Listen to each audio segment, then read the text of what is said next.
हा कौतुक सोहळा अशा माणसांचा आहे ज्यांनी धोपट मार्ग सोडून काहीतरी वेगळा विचार केला, स्वतःच्या मनाचा आवाज ऐकत रिस्क घेतली आणि आपापल्या उद्योग व्यवसायात स्वतंत्र अस्तित्व तयार केलं। महाराष्ट्राचे अनमोल रत्न म्हणून यथोचित सन्मान करून त्यांची यशोगाथा आम्ही आपल्या समोर मांडत आहोत।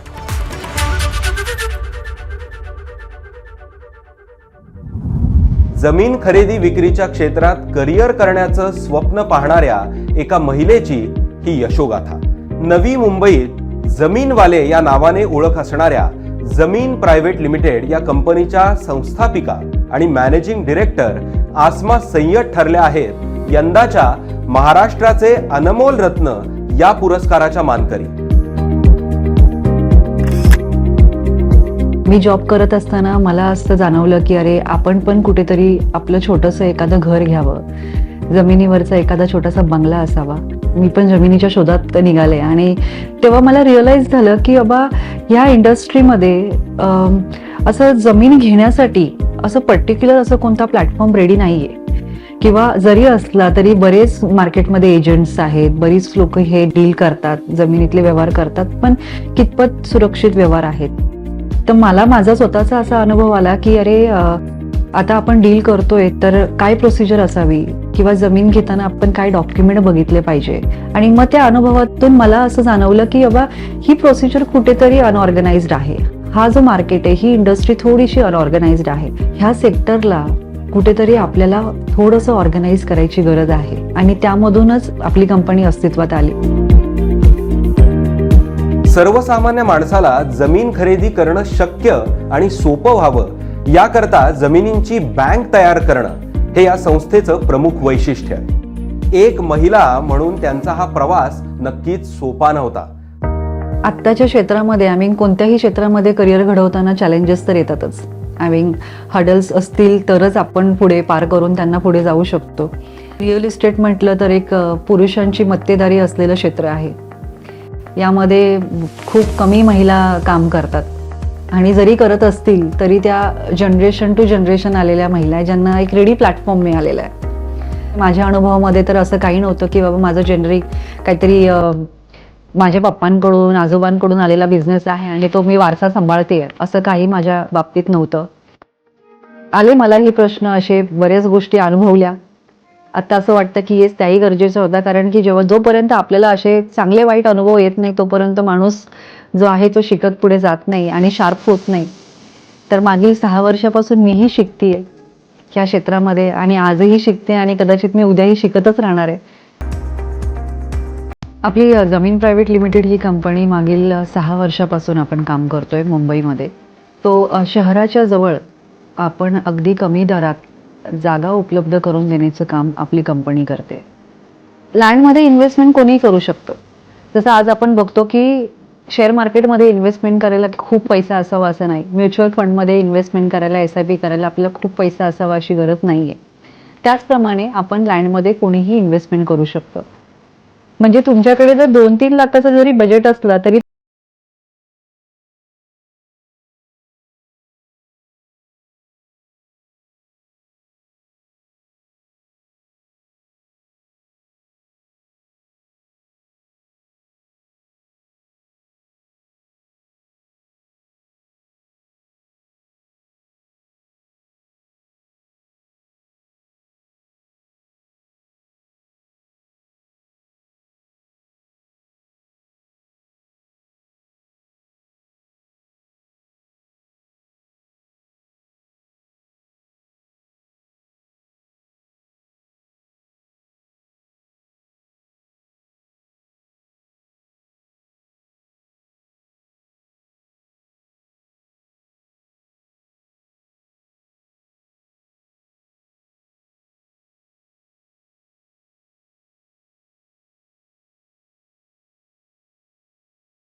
नवीन व्यासपीठ उद्योजकांना निर्माण करून दिल्याबद्दल मी एबीपी माझाचे मनापासून धन्यवाद. शेतकऱ्यांना सुलभ आणि माफक दरात कर्ज उपलब्ध व्हावं आणि त्यांचं राहणीमान उंचवावं या सेवाभावानं गेली 7.5 दशकं ही बँक वाटचाल करत आहे. बँकेचे संचालक मंडळ यांच्या कार्याला नमन करत महाराष्ट्राचे अनमोल रत्न हा मानाचा पुरस्कार सातारा जिल्हा मध्यवर्ती सहकारी बँकेला प्रदान करण्यात आला. सातारा जिल्हा मध्यवर्ती बँकेची स्थापना कैलासवासी यशवंतराव चव्हाण साहेबांनी 15 ऑगस्ट 1949 साली केली. बँकेची स्थापना त्या काळात करण्यामागचा मूळ उद्देश सावकारी पाशात अडकलेला आमचा या जिल्ह्यातील सर्वसामान्य शेतकरी आणि त्या शेतकऱ्याची या सावकारी पाशातून सुटका होण्यासाठी चव्हाण साहेबांनी या बँकेची स्थापना केली. आणि आज आपण पाहिलं तर सुरुवातीला 2 शाखांच्या माध्यमातून जिल्ह्यामध्ये ह्या बँकेची सुरुवात झाली. पहिल्या दशकामध्ये साधारण 14 शाखा जिल्ह्यामध्ये स्थापन झाल्या आणि आज या बँकेच्या साधारण 319 शाखा संपूर्ण जिल्हाभर ग्रामीण भागामध्ये पसरलेल्या आहेत. म्हणजे एवढ्या प्रचंड प्रमाणामध्ये शाखांचं जाळं या बँकेच्या माध्यमातून निर्माण झालं आणि सर्वसामान्य शेतकऱ्यांच्या दारामध्ये बँकेचा फायनान्स किंवा बँकेची आर्थिक मदत आज त्याच्या दारामध्ये तिथं नेऊन ठेपवण्यात आम्ही सर्व संचालक मंडळ आजपर्यंत यशस्वी झालेलं आहे. विविध कार्यकारी सहकारी संस्था सक्षम झाल्या तर त्याचा फायदा तळागाळातल्या शेतकऱ्याला मिळेल ह्या उदात्त हेतूनं बँकेनं त्यांचं जे मूळ स्थापनेचं जे स्वप्न होतं ते पूर्ण केलेले. संस्था सक्षम होण्यासाठी अनेक उपाययोजना हाती घेतलेत. जवळपास 150 व्यवसाय आहेत आणि त्याला कर्ज पुरवठा बँक कमी व्याजदरानं करते. जे कर्ज पुरवठा केला जातो त्याच्यामध्ये त्याचं व्यवस्थित वितरण होण्यासाठी अधिकाऱ्यांना आणि सचिवांना प्रशिक्षण देऊन वेळेत कर्ज पुरवठा दिला जातो. शेतकऱ्याचा जो उत्पादित माल आहे ते गोडाऊनच्या माध्यमातून तो साठवणूक सुविधा उपलब्ध करून देण्यासाठी कर्जाबरोबर शासनाची सबसिडी उपलब्ध करून दिली जाते. त्याचा दुहेरी फायदा होतो. संस्थेला उत्पन्न मिळताना सभासदानं जो माल ठेवलेला आहे तो माल सुरक्षित राहतो आणि ज्या वेळेला दर मिळेल त्यावेळेला त्याची विक्री करणं त्याची शक्य होतं. केंद्रानं प्रामुख्याने जे सहकार मंत्री आहेत अमित शाह साहेब त्यांनी याच्यावर विशेष लक्ष देऊन वेगळा सहकारी विभाग स्थापन केला केंद्रामध्ये आणि त्याच्या माध्यमातून सातारा जिल्हा बँकेच्या आता सॉफ्टवेअरसाठी 960 पैकी 933 संस्थांची निवड केलेली आहे. वसुली हा सहकारी कर्ज व्यवस्थेचा आत्मा आहे आणि म्हणून ह्या बँकेची वसुली सातत्याने अनेक वर्ष 98% जास्त राहिलेली आहे. आणि नुसती बँक पातळीवरची वसुली नाही तर संस्था पातळीवरची सुद्धा वसुली 87 ते 88% जास्त आहे. नॉन परफॉर्मिंग ॲसेट्स ही कन्सेप्ट 96 पासून सुरू झाली. ह्या बँकेचा जो NPA आहे तो सातत्याने 17 वर्ष नेट NPA 0% आहे आणि ज्याला ग्रॉस NPA म्हणतो तो 1% कमी आहे ग्रॉस NPA आणि मागच्या 8 वर्षात तर तो पॉईंटवर आहे. आणि याच्यावरून आपल्याला प्रचिती येईल की ह्या बँकेचं कामकाज किती उत्तम प्रकारे चालले. आणि या सर्वाची नोंद घेऊन एकदा तर RBIनं नाबार्डने टीम पाठवली होती. नक्की यांची NPA मॅनेजमेंट कमी का आहे, रिकव्हरी का जास्त होते, तर याचं सगळ्यात वैशिष्ट्य असं म्हणले की प्रॉपर आणि वेळेत व्यवस्थित कर्ज पुरवठा झालो. तारण आणि कारण पाहून कर्ज पुरवठा केला जातो. आणि सगळ्यात महत्त्वाचं म्हणजे ह्या बँकेचं संचालक मंडळाने एकदा पॉलिसी ठरवली की कसलाही हस्तक्षेप केला जात नाहीत. अत्यंत पुरोगामी विचारसरणीचं संचालक मंडळ आहे. या बँकेमध्ये रामराजे साहेबांच्या नेतृत्वाखाली माजी सहकार मंत्री बाळासाहेब पाटील साहेब आहेत, आमदार छत्रपती शिवेंद्रराजे साहेब आहेत, माननीय आमदार मकरंदबा पाटील आहेत, चेअरमन नितीन काका पाटील, त्याचबरोबर सन्माननीय उदयन महाराज साहेब ह्या बोर्डामध्ये आहेत, उपाध्यक्ष अनिल भाऊ, सगळे जे आहेत ते शेतकरी वर्गातून आलेले असल्यामुळे त्यांना शेतकऱ्याच्या प्रश्नाची जाण आहे. आणि आदरणीय चव्हाण साहेबांनी जो डिसिप्लिन किंवा बेस तयार करून दिलेला आहे त्याच तत्वावर आम्ही चाललेलो आहोत. आणि म्हणून आज ह्या बँकेला एवढं मोठ्या प्रमाणात यश मिळालेलं आहे. बँकेच्या एकूण कामकाजाविषयी जर पाहिलं तर नाबार्ड आणि RBIनं वेळोवेळी कौतुक केलेलं आहे. आणि म्हणून ह्या बँकेला 105 पुरस्कारांनी सन्मानित करण्यात आलेलं आहे. आणि सगळ्यात महत्त्वाचं म्हणजे त्याच्या नाबार्डचे जवळपास 7 पुरस्कार मिळाले आहेत. ह्या बँकेची लिम्का बुक ऑफ रेकॉर्डमध्ये सुद्धा नोंद झालेली आहे. डिजिटल बँकिंग ज्याला म्हणतो ती सेवा लोकांच्यापर्यंत पोहोचण्यासाठी बँकेनं मोहीम हाती घेतली. आणि त्याच्यामध्ये जे मायक्रो ATM मशीन आहेत नाबार्डच्या सहकार्यानं 600 मायक्रो ATMचं वितरण केलेलं आहे. एखादा कुठला शेतकरी गरीब असेल त्याला सुद्धा गावातल्या गावात 20,000 पैसे काढण्याची सुविधा बँकेनं उपलब्ध करून दिलेली. आणि पुन्हा त्याच्या पुढचं पाऊल म्हणजे बँकेनं मोबाईल व्हॅन घेतलेली 5 वर्षापूर्वी. ती दुर्गम भागामध्ये जाते आणि तीही लोकांना सेवा देते की जेणेकरून शासनाची जी रिच टी अनरिच कन्सेप्ट आहे म्हणजे दारोदारी किंवा घरोघरी बँक, त्यामुळे ती सेवा बँकेनं उपलब्ध करून देण्याचा प्रयत्न केलेला आहे. चालू वर्षी बँकेला 75 वर्ष पूर्ण होत आहेत. या 75 वर्षाच्या निमित्ताने बँकेने अनेक उपक्रम हाती घेतलेले आहेत. त्यामधील सर्वात महत्त्वाचा उपक्रम आज बँकेने घेतला आहे तो म्हणजे ऊसाचं एकरी उत्पन्न वाढवण्यासंदर्भात शेतकऱ्यांना मार्गदर्शन आणि तंत्रज्ञानाचं सहाय्य करणं. यासाठी बँकेने राहुरी कृषी विद्यापीठाशी सामंजस्य करार केलेला आहे. हे उत्पन्न वाढवून ह्या 4,000 लोकांना आम्ही एकरी 100 टनापर्यंत उत्पन्न कसं काढता येईल या संदर्भात मार्गदर्शन आम्ही करणार आहोत. येणाऱ्या काळामध्ये बँक शेतकरी उत्पादन कंपन्या स्थापन करून त्यांच्यामार्फत मूल्यवर्धन साखळी निर्माण करण्याचा बँकेचा मानस आहे. या माध्यमातून गोडाऊनची निर्मिती असेल, शेतीमालाच्या कच्च्या मालावर प्रक्रिया करणारे उद्योग असतील, या सर्व उद्योगांना जिल्ह्यामध्ये चालना देण्याचं बँकेचं धोरण आहे आणि त्या दृष्टीने बँकेने आपली पावलं निश्चितपणाने टाकलेली आहेत.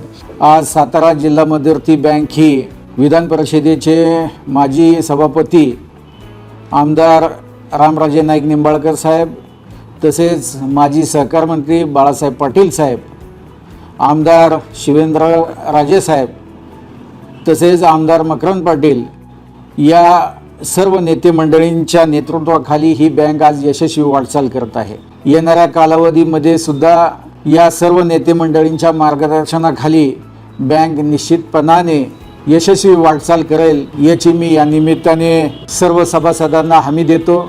अमृत महोत्सवाच्या निमित्ताने मी बँकेच्या सर्व ग्राहक, ठेवीदार व हितचिंतक तसेच या जिल्ह्यातील सर्व शेतकऱ्यांना शुभेच्छा देतो.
संस्थेचा चालत नव्हत्या त्यावेळेला पुढची ध्येयदृष्टी ठेवून आमच्या साहेबांनी 2014 सालीच कोर बँकिंग प्रणाली चालू करण्याचा निर्णय घेतला.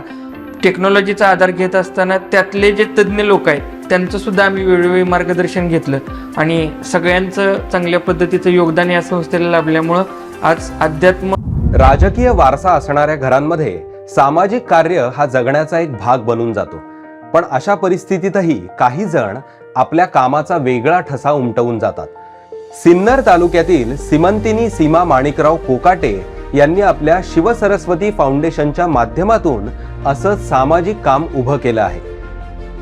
शिवसरस्वती फाउंडेशनचा जो कॉन्सेप्ट होता तो पहिले माझ्या वडिलांथ्रूच आलेला होता. म्हणजे आय वॉज बेअरली 21 ज्यावेळेस साहेबांनी ती संस्था स्थापन केली या दृष्टिकोनातनं की एक एज्युकेशन ट्रस्ट आपल्याला हवी. आणि आमची एक स्कूल नाशिकमध्ये आम्ही त्यावेळेस सुरू केली ती वाल्मिकी टॉट्स म्हणून, which was a pre school.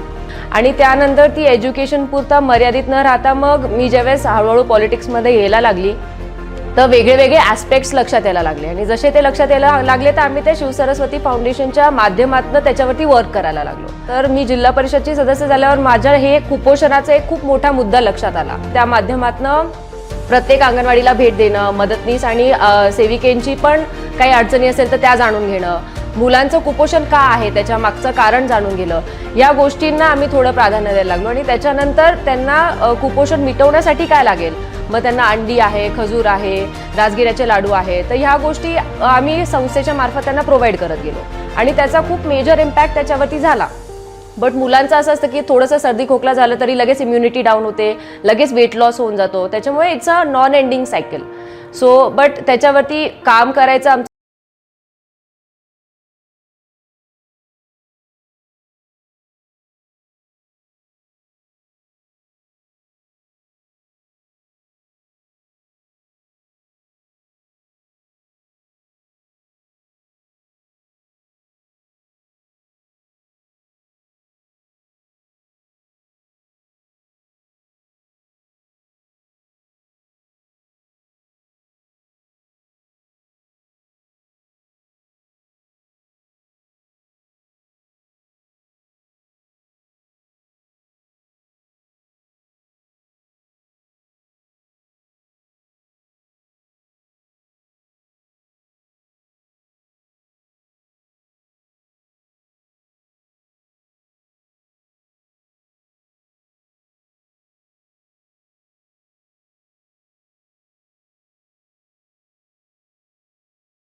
एक उद्यमशील राज्य अशी ओळख महाराष्ट्राला मिळवून देण्यात या अनमोल रत्नांचा मोलाचा वाटा आहे. त्यांच्या जिद्दीला सलाम करत आणि भविष्यासाठी शुभेच्छा देत आजचा भाग इथेच संपूयात आणि पुढच्या आठवड्यात पुन्हा भेटूयात महाराष्ट्रातल्या अशाच अनमोल रत्नांची ओळख करून घेण्यासाठी. बघत रहा एबीपी माझा.